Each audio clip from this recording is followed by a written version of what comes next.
नमस्कार। हिंदी कहानियों की श्रृंखला में आज सुनिए प्रेमचंद जी की लिखी हुई प्रसिद्ध कहानी बूढ़ी काकी। बुढ़ापा बहुधा बचपन का पुनरागमन हुआ करता है। बूढ़ी काकी में जिह्वा स्वाद के सिवा और कोई चेष्टा शेष न थी और न अपने कष्टों की ओर आकर्षित करने का रोने के अतिरिक्त कोई दूसरा सहारा ही। समस्त इंद्रियां, नेत्र, हाथ और पैर जवाब दे चुके थे। पृथ्वी पर पड़ी रहती और घर वाले कोई बात उनकी इच्छा के प्रतिकूल करते, भोजन का समय टल जाता, बाजार से कोई वस्तु आती और उन्हें न मिलती तो वे रोने लगती थीं। उनका रोना सिसकना साधारण रोना न था, वे गला फाड़ फाड़ कर रोती थीं। उनके पतिदेव को स्वर्ग सिधारे कालांतर हो चुका था। बेटे तरुण होकर चल बसे थे। बस एक भतीजे के सिवाय और कोई न था। उसी भतीजे के नाम उन्होंने अपनी सारी संपत्ति लिख दी थी। भतीजे ने संपत्ति लिखाते समय तो खूब लंबे चौड़े वादे किए, परंतु वे सब वादे केवल कुली डिपो के दलालों के दिखाए हुए सब्ज़बाग थे। यद्यपि उस संपत्ति की वार्षिक आय 150 रुपये और उससे कम न थी, तथापि बूढ़ी काकी को पेट भर भोजन भी कठिनाई से मिलता था। इसमें उनके भतीजे पंडित बुद्धिराम का अपराध था अथवा उनकी अर्धांगिनी श्रीमती रूपा का।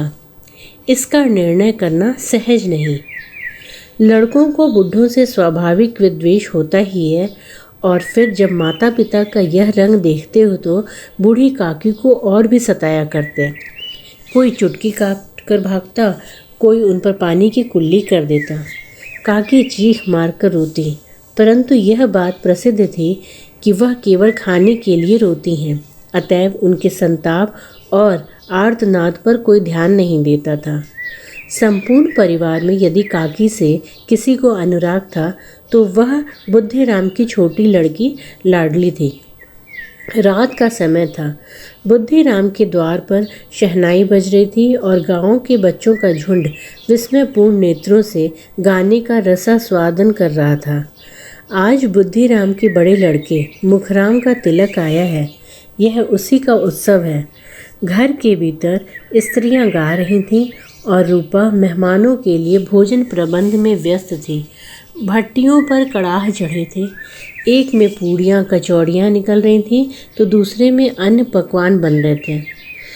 एक बड़े हंडे में मसालेदार तरकारी पक रही थी। घी और मसाले की क्षुधावर्धक सुगंध चारों ओर फैली हुई थी।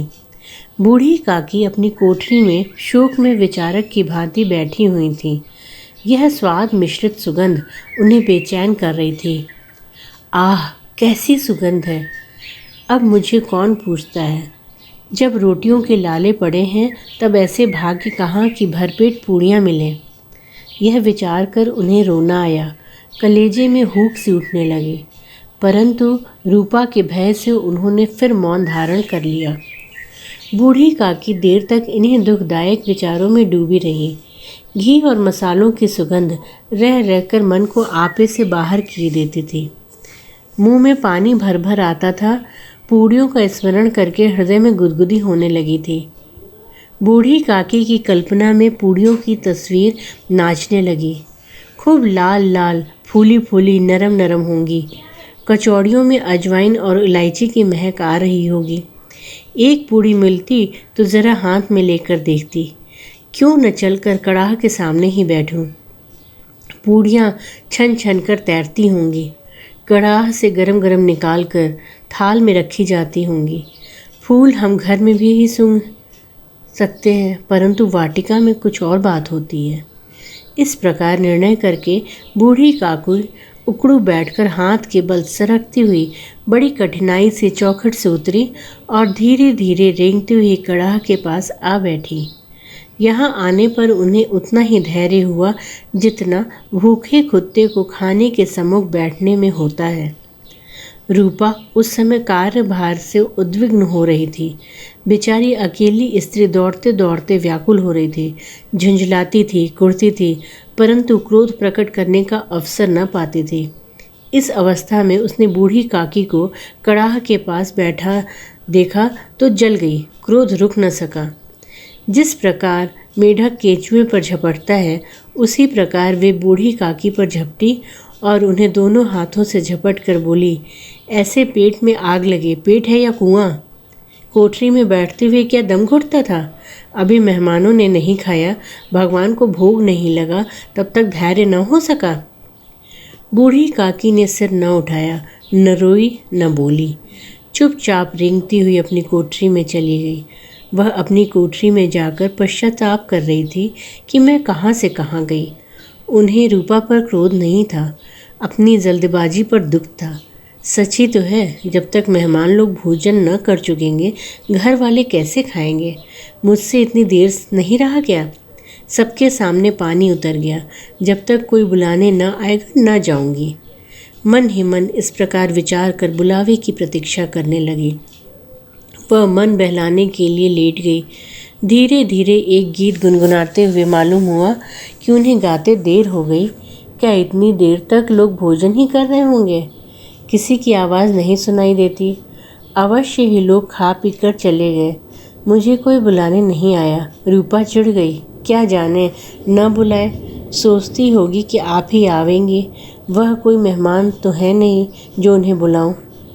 बूढ़ी काकी चलने के लिए तैयार हुई, यह विश्वास कि 1 मिनट में पूड़ियाँ और मसालेदार तरकारियाँ सामने आएंगी। उनकी स्वादेंद्रियों को गुदगुदाने लगा। उन्होंने मन में तरह तरह के मंसूबे बांधे। पहले तरकारी से पूड़ियाँ खाऊंगी, फिर दही और शक्कर से कचौड़ियाँ रायते के साथ मज़ेदार मालूम होंगी। चाहे कोई बुरा माने चाहे भला, मैं तो मांग मांग कर खाऊंगी। यही न लोग कहेंगे कि इन्हें विचार नहीं। कहा करें, कितने दिन के बाद पूड़ियाँ मिल रही हैं तो मुंह जूठा करके थोड़ी ही उठ जाऊंगी। वह उकड़ू बैठकर हाथों बल सरकती हुई आंगन में आई। परंतु हाय दुर्भाग्य, मेहमान मंडली अभी बैठी हुई थी। कोई खाकर उंगलियां चाटता था, कोई तिरछे नेत्रों से देखता कि और लोग अभी खा चुके या नहीं। इतने में बूढ़ी काकी रेंगते हुए उनके बीच में आ पहुंची। कई आदमी चौंक कर उठ खड़े हुए, पुकारने लगे, अरे यह बुढ़िया कौन है? यह कहाँ से आ गई? देखो किसी को छू न दे। पंडित बुद्धिराम काकी को देखते ही क्रोध में तिलमिला गए। लपक कर उन्होंने बूढ़ी काकी के दोनों हाथ पकड़ लिए और घसीटते हुए लाकर उन्हें अंधेरी कोठरी में धम से पटक दिया। यह देखकर लाडली का हृदय ऐंठ कर रह गया। वह झुंझला रही थी कि यह लोग काकी को क्यों बहुत सी पूड़ियाँ नहीं देते। क्या मेहमान सबके सब खा जाएंगे? और यदि काकी मेहमानों से पहले खा लेंगी तो क्या बिगड़ जाएगा? काकी के पास जाकर उन्हें धैर्य देना चाहती थी, परंतु माता के भय से न जाती थी। उसने अपने हिस्से की पूड़ियाँ बिल्कुल न खाई थीं, अपनी गुड़ियों की पिटारी में बंद कर रखती थी। वह उन पूड़ियों को काकी के पास ले जाना चाहती थी। रात के 11 बज गए थे। रूपा आंगन में पड़ी सो रही थी। लाडली की आंखों में नींद न आती थी। काकी को पूड़ियाँ खिलाने की खुशी उसे सोने न देती थी। जब विश्वास हो गया कि अम्मा सो रही हैं, तो वह चुपके से उठी, पिटारी उठाई और बूढ़ी काकी की कोठरी की ओर चल दी।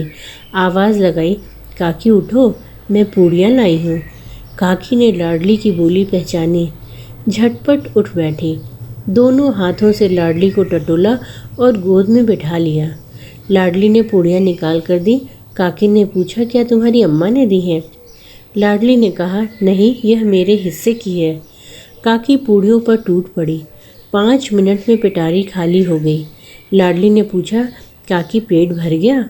जैसे थोड़ी सी वर्षा ठंडक के स्थान पर और भी गर्मी पैदा कर देती है, उसी भांति इन थोड़ी सी पूड़ियों ने काकी की क्षुधा को और उत्तेजित कर दिया था।